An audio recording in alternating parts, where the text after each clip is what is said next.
Hi, it's the M.L.M for the Soul channel. I do have a new topic for today. Before I begin, I just would like to say, may the words and expressions of my mouth and the thoughts and meditations of my heart find favor and acceptance before you, Hashem. And some people I thank you inspired me. I hope they can inspire you as well. We'll have links below this video to their sites.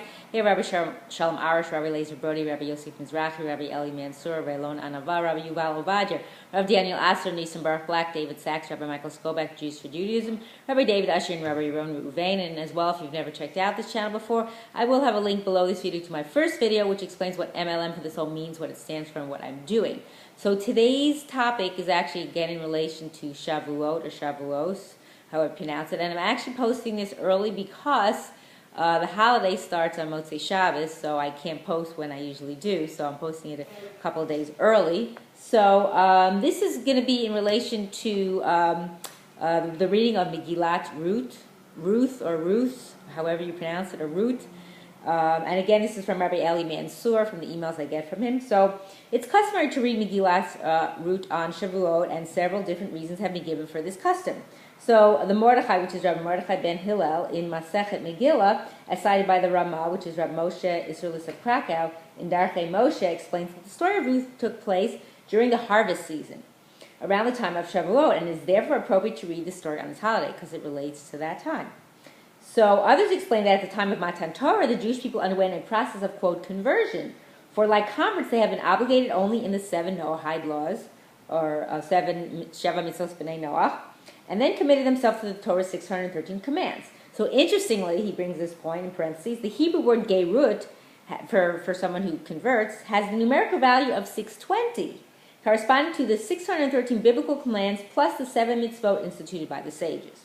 So therefore, on the day we celebrate Matan Torah, we read the story of Ruth, who tells of Ruth's conversion and acceptance of the mitzvah. So it relates to that because of she was a gioret, you say, for a woman, and gerut is the conversion. So it equates in. It's very interesting. So thirdly, the next point is we read Megillat Rut as a reminder that accepting the Torah includes not only our obligation towards Hashem, but also our obligations to other people.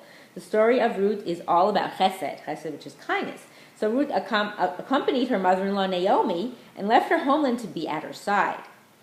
Boaz cared for Ruth when she arrived in Beit Lechem and then married her. So Ruth performed kindness for her deceased husband by allowing his soul to be perpetuated through the process of what's called yibum.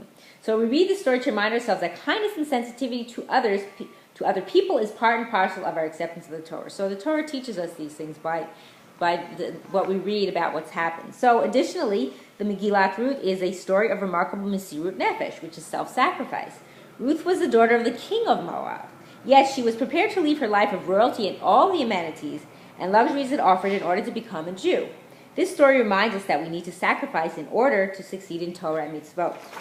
We cannot expect to excel in our devotion to Torah while enjoying all the comforts and luxuries that life offers. So Mesirut Nefesh is an indispensable prerequisite for a successful Torah life. So I can really title this talk Self-Sacrifice, but let's just relate it to the story. So finally, the story of Megillat Ruth concludes with Ruth's marriage to Boaz and the birth of their son, who ultimately became the grandfather of King David, or David HaMelech, who was born and passed away on Shavuot. So again, another reason why we read it. It is thus appropriate to read the story on Shavuot when we remember and reflect upon David HaMelech. And from David HaMelech, who comes Mashiach, and I hope that we will all merit to live and see the coming of Mashiach, speedily in our days, and rebuilding of our final and everlasting Beis HaMikdash. Amen, and thanks for watching.